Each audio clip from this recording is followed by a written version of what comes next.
Olá, gente, boa noite. É, Aqui é Robson, meu esposo, para quem não conhece. Hoje nós iremos falar sobre o segundo capítulo do livro Cristianismo Puro e Simples de C.S. Lewis. Desculpem a voz fã e se eu tossi em algum momento, é porque eu estive gripada durante esses 3 últimos dias. Mas eu não queria parar de fazer esse vídeo. E hoje, com a presença dele, que ele vai explicar algo que ficou meio ambíguo no último vídeo. Que eu falei para vocês que situando, no primeiro vídeo, no primeiro capítulo do livro Cristianismo Puro e Simples, C.S. Lewis parte de uma lei natural para defender que existe uma lei moral humana que rege de certa forma todo a mente humana para o bem e que aponta para o mal. Então, aí só para explicar, aí Robson vai entrar na parte dele. C.S. Lewis, ele fez essas palestras na Força Aérea na Segunda Guerra Mundial na Inglaterra, que eu esqueci de dizer de onde ele é, da Inglaterra, ele era inglês. Aí o que acontece? Quando ele fez essas palestras para os soldados na Segunda Guerra Mundial, irlandês, né? Mas ele trabalhava em Oxford, na Inglaterra, e estava fazendo essas palestras para os ingleses. Então chamaram ele para a BBC de Londres para que ele pudesse levar essas palestras para lá, porque em um momento de crise em que os seres humanos não acreditavam mais nem na bondade deles mesmos, então um homem C.S. Lewis se converteu por meio dos 33 anos de idade, então assim conseguia levar a fé, a força para aqueles soldados, então chamou a atenção. Então, e também era um professor de Oxford, um cientista que Robson vai explicar quem ele foi, então com certeza chamava. Então, para explicar a lei natural e a lei moral, aí Robson vai falar e depois eu irei falar sobre o segundo capítulo para vocês, ok? Robson, que é lei natural e o que é lei moral. Bom, a lei natural basicamente é um conceito muito caro, né, na ciência, que é, em certo sentido, as leis naturais, não existe a lei natural, existem muitas leis naturais, né? Não vamos nos estender aqui para discorrer acerca de todas elas. Mas lei natural basicamente, gente, é uma proposição, ou seja, é uma fórmula que diz basicamente como a natureza se comporta, como se dá o relacionamento entre matéria, energia, etc., entre os entes físicos no universo. Ela basicamente diz como as coisas são. Ou seja, as leis naturais elas são como algumas pessoas confundem muitas vezes a lei natural, ela, vamos dizer, esse fenômeno deve se conformar a uma lei natural. Não, os fenômenos não devem se conformar às leis naturais, porque o dever ele já entra no âmbito da lei moral. O verbo dever, o verbo ele já entra no âmbito da lei moral. A lei natural basicamente ela diz como as coisas são. A lei moral diz como as coisas devem ser. Algumas pessoas não concordam que existe essa coisa de lei moral, mas a gente depois se aprofunda nisso. A lei natural, basicamente, leis naturais, elas são descritivas. Elas não vão dizer, por exemplo, os corpos devem cair na direção do centro da Terra. Não, ela não diz isso, diz que os corpos caem. E uma coisa interessante relativamente ao relacionamento entre lei moral e lei natural é que as leis naturais, se elas forem violadas um dia, vamos supor, se um corpo cair para cima na Terra, das duas uma, ou houve alguma condição que fez aquele corpo, houve alguma variável, né, que fez aquele corpo, entre aspas, cair para cima, vamos dizer, ou então a lei natural não é uma lei. Ou seja, O Superman é real, né, gente? Ele não, foi-se embora. Jesus. Desculpa. Olha, ou então aquela lei não é uma lei, ou seja, as leis naturais elas são necessariamente universais. As leis morais são diferentes no sentido de que elas podem ser violadas, mas elas continuam válidas. É o contrário, né? Ou seja, a lei natural não pode ser violada. Se ela for violada, ela não é uma lei. Tem alguma coisa errada ali. A lei moral não. A lei moral ela pode ser violada e é violada na maior parte dos casos, né? na maior parte das situações. Posso entrar naquela questão da... Acho que melhor depois. Pronto. Pode ser. Pronto, esclarecendo essa questão da lei natural e da lei moral, que aí, por que eu pedi para Robson explicar? Porque ele é biólogo e é mestrando em teologia, então ele mais que ninguém saberia explicar isso. Aí, como o C.S. Lewis falou aí, né, que partindo da lei natural, ou seja, se você pega um copo, joga, ele vai cair, né, porque a lei da gravidade impulsiona, ele diz que é uma lei moral que rege a humanidade. Aí ele recebeu, como eu falei para vocês, como essas palestras foram na BBC de Londres, numa rádio, havia essa questão do locutor, havia interação entre o locutor e o interlocutor. Então ele recebeu várias cartas com algumas objeções. Por exemplo, que eu vou ler aqui para vocês o que ele fala. Se as duas ideias não são fundamento, é melhor que eu deixe esse fundamento bem firme antes de seguir em frente. Algumas das cartas que recebi mostram que um grande número de pessoas tem dificuldade para compreender o que significa lei da natureza humana, ou lei moral, ou lei da regra do bom comportamento. Aí eu vou ler para vocês alguma das coisas que as pessoas falaram. Por exemplo, a primeira coisa que as pessoas falaram foi o seguinte: lei moral é um instinto gregário. Aí o que é que acontece? Escreveram para C.S. Lewis que com certeza esse negócio de essa lei moral, isso bem comum, vamos dizer assim, é porque as pessoas resolviam fazer o certo ali na sua comunidade para evitar de agredir o lugar do outro, né? Então era um instinto gregário. Outras pessoas disseram que são questões de instinto mesmo. O ser humano tem um instinto de sobrevivência, de defesa de si mesmo. Aí é interessante até que C.S. Lewis fala do seguinte: realmente, se você acha que o instinto sempre vai tender para o lado do seu lado, mas quando você vê alguém em perigo, aí você quer sair de perto porque você quer defender a sua vida, mas a sua consciência lá no fundo fica: será que eu devo deixar aquela pessoa morrer lá? Será que eu não devo voltar?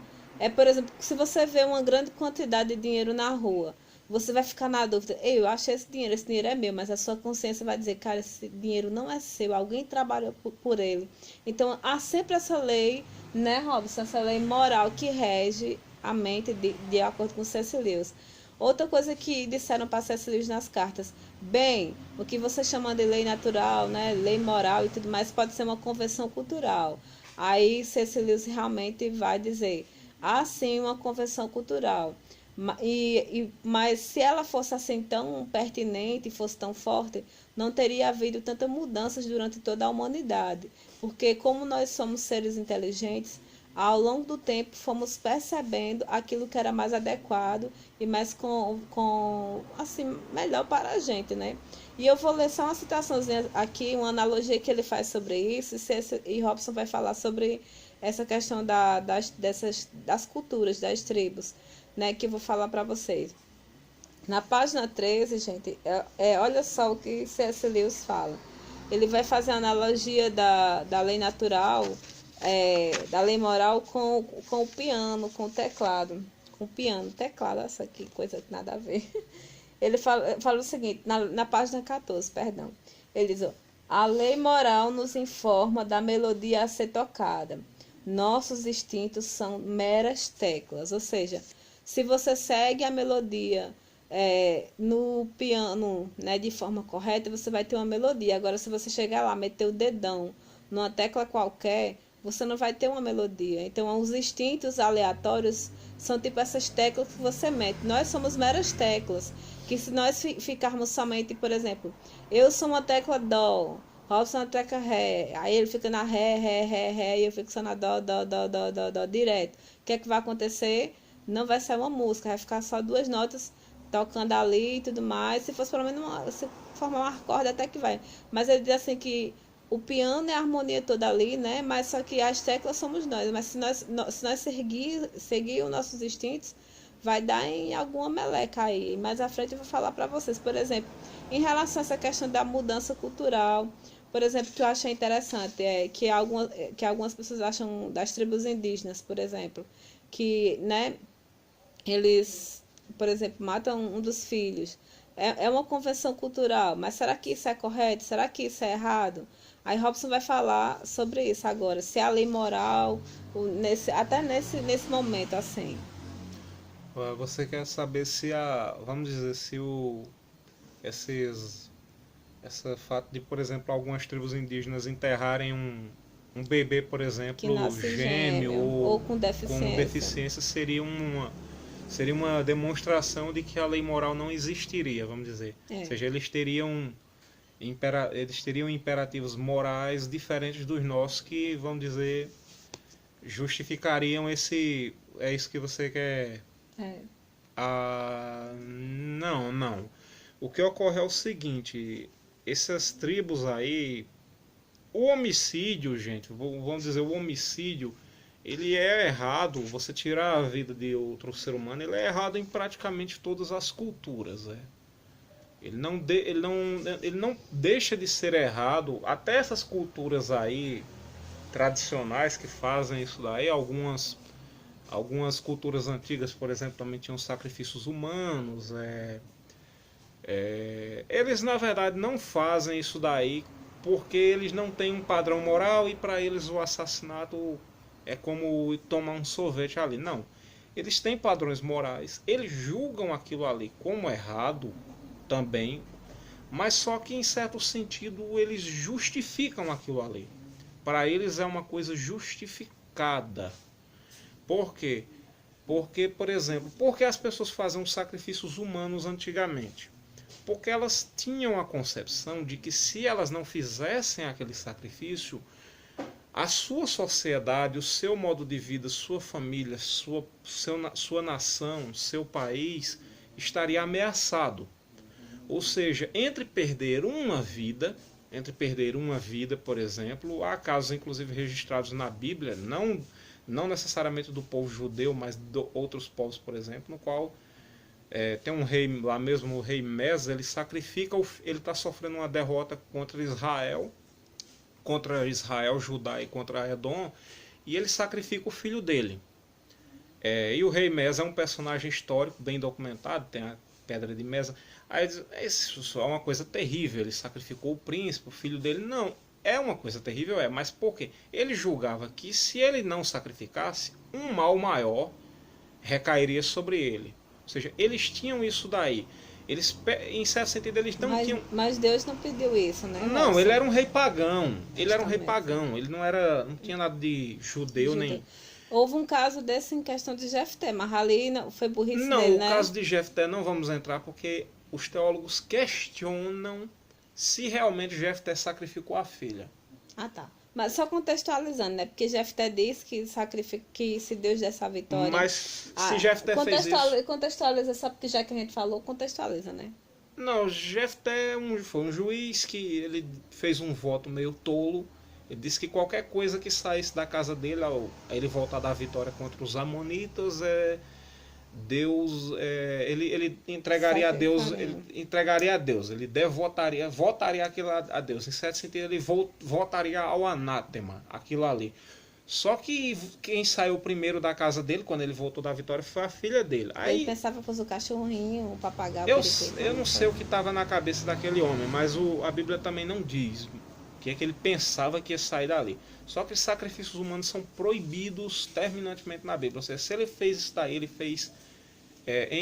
fez em oposição àquilo que a lei já determinava. Ou seja, Outra coisa, só. e outra Desculpa. coisa, não é consenso que Jefté sacrificou sua filha. Alguns dizem que simplesmente ela se tornou Virou virgem. freira, né? Foi Tipo lá, né? uma freira, Ontem virou uma freira lá. Tipo uma freira. Pronto. Aí, é um sacrifício, de certa forma, né, para uma mulher. Outra coisa também, só para tu até explicar.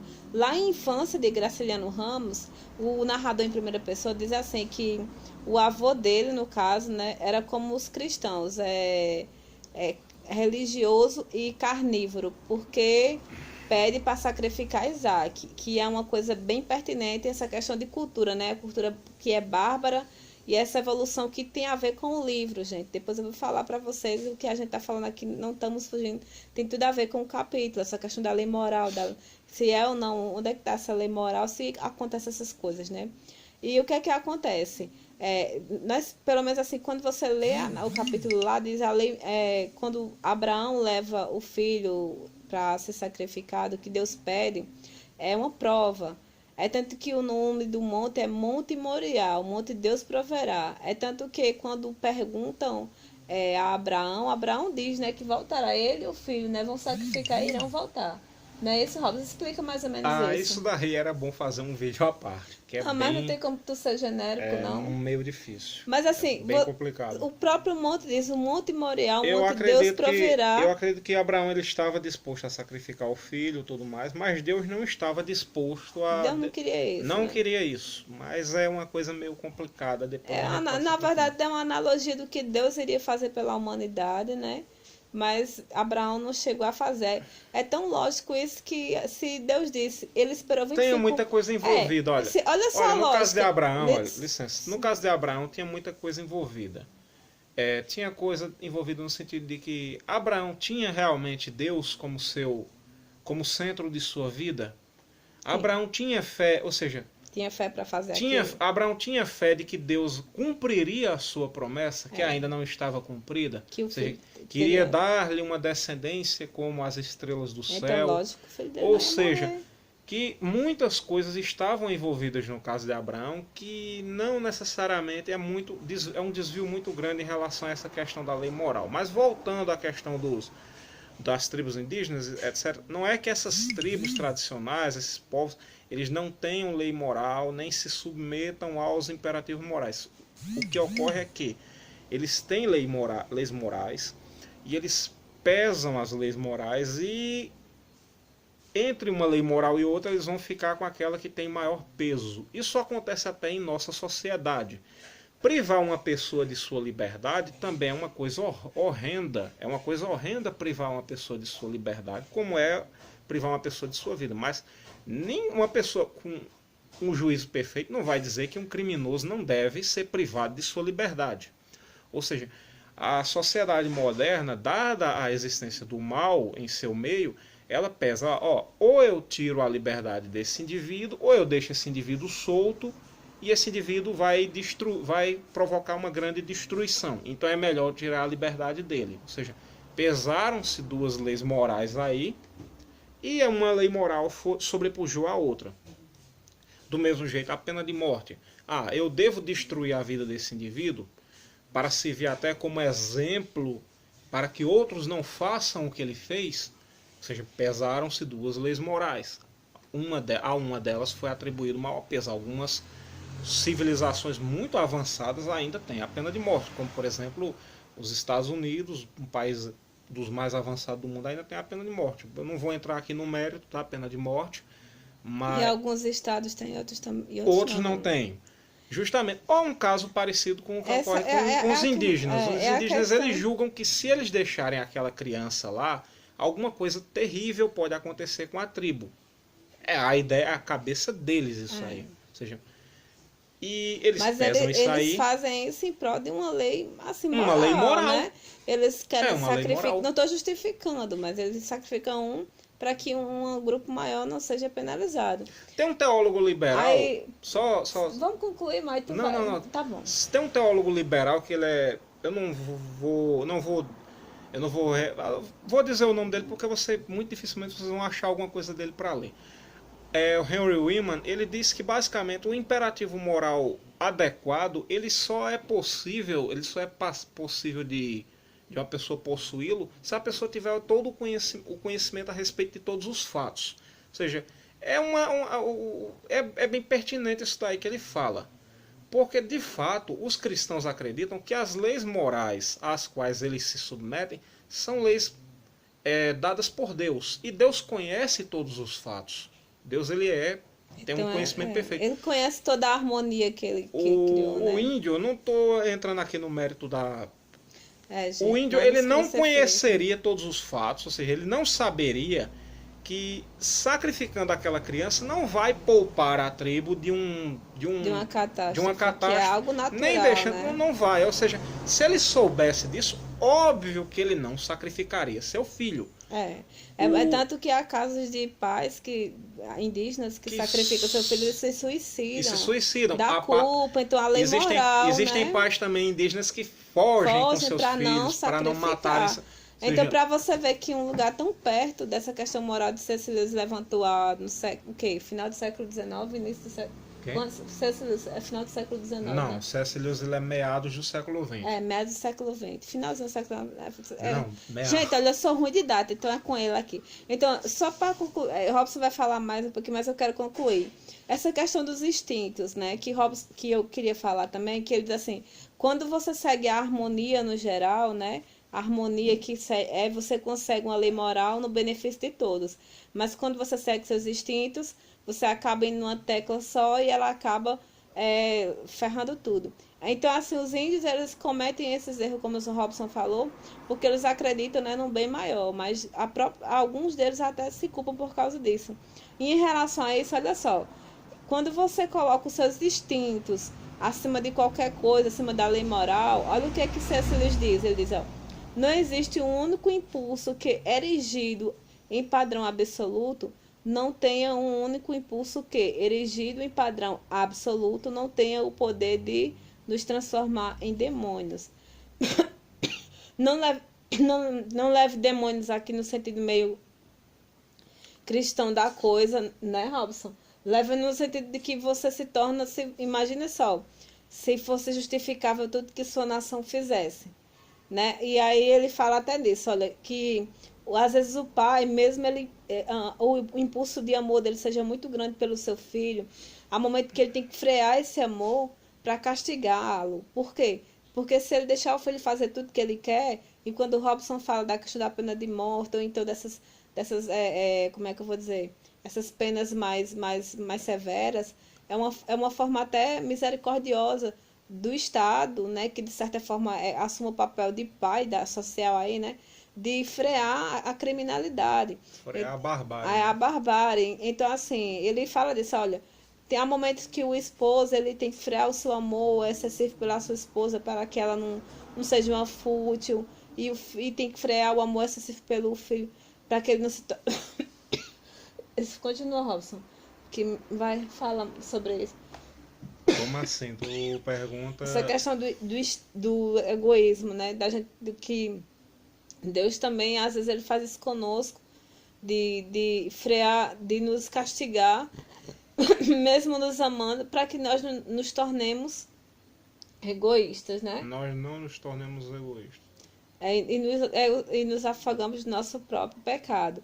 E aí, para concluir, né, que C.S. Lewis termina esse capítulo falando sobre essa evolução cultural que a humanidade passou, por exemplo, com esses exemplos da cultura indígena, né? E ele traz aqui que um cara chegou para ele e disse assim, se é essa lei moral aí que você fala, C.S. Lewis, e queimaram tantas bruxas na Idade Média, e C.S. Lewis retruca, diz assim, cara, se existissem realmente essas mulheres que fazem esses feitiços aí, né, e te transformariam no sapo, tô brincando, não diz isso não. Será que não iria querer que ela fosse queimada ou algo do tipo assim? Lógico que C.S. Lewis soltou uma brincadeira, né, que ele era um homem bem humorado, mas assim, o que C.S. Lewis quer dizer? As culturas, elas fizeram grandes merdas, vamos dizer assim, desculpa o palavrão, ao longo da sua trajetória, mas elas evoluíram. Por exemplo, se os índios tiverem conhecimento meteorológico, que independente das crianças deles serem assassinadas ou não... É basicamente uma coisa parecida com o que o Henry Nelson Wyman, que eu citei, que é bem difícil de achar alguma coisa, que ele fala, né? Ou seja, ele era um teólogo liberal, tudo, aí ele disse que o imperativo moral ele vem com a apreensão dos fatos em sua totalidade. Ou seja, o imperativo moral correto, o imperativo moral que leve ao desenvolvimento humano, tudo. Ou seja, isso é muito pertinente com o que você está falando aí. As bruxas eram queimadas por quê? Porque naquela dava na época cabeça das pessoas acharem acreditavam, que a né? peste era provocada pelas Por bruxas, elas, não sei o quê. os incêndios, ou seja, os caras faziam uma casa Aí de quando madeira, descobriram que era uma questão meio. faziam umas casas de madeira e queria que não pegasse fogo. Não é. Aí Aí, as pobres levavam a culpa. A mulher naquela época. porque a pobre não casou, porque a pobre tinha muito gato em casa, aí ia morrer. A pobre fazia o chazinho ali natural pra ver É. se amenizava a gripe tipo a minha. Aí não é. Justamente uma bruxa. Enfim, gente, tá longo esse vídeo, mas eu acredito que as discussões são pertinentes. Eu gostaria de deixar o seguinte, eu queria tanto que ele continuasse contribuindo dessa maneira, né, meu esposo, gente. Olha, esse livro aqui tem PDF, Cristianismo Puro e Simples. Nós iremos para o 3º capítulo, e independente que o Robson não possa estar presente, mas eu continuei fazendo essa leitura compartilhada. Se vocês quiserem ler os capítulos, se forem muito grandes, a gente divide em 2 partes. Mas eu acredito que o cristão e o não cristão devem ler esse livro. O cristão deve ler porque ele tem partes dele maravilhosas em relação à Bíblia. E o não cristão deve ler para que ele saiba criticar o cristianismo. E eu agradeço a Deus por essa oportunidade e fecho minhas palavras aqui. Robson, tem mais alguma coisa a dizer? Então, tchau, gente. Boa noite. Deus vos abençoe. De astronomia ali, tchau.